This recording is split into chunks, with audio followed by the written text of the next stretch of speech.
So now let's see how we can work around with advanced preferences inside of Handbrake.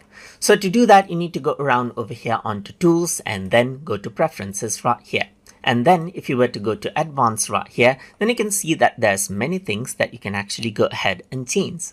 For example, over here in System, it says prevent file system from sleeping while encoding right here. So if there's any sleep settings, then it'll override it.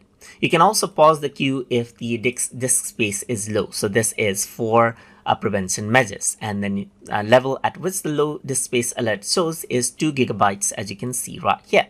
Apart from that, there's file handling as well, that is scanning. So you can go ahead and recursively scan directories when using the folder in scan mode right here for these particular extensions. You can go ahead and add in your own extension as well, just like this. Add in the extension and they get added in.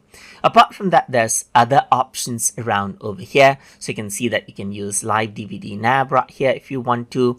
You also see maximum DVD and Blu-ray title durations right here. You can set certain duration settings for that as well, and even go ahead and keep duplicate titles on Blu-ray sources as well if you want to. So that's different things. And then for X264 settings, you can see that you can go ahead and choose constant quality fraction settings like 1 or 0.25 or whatever you want.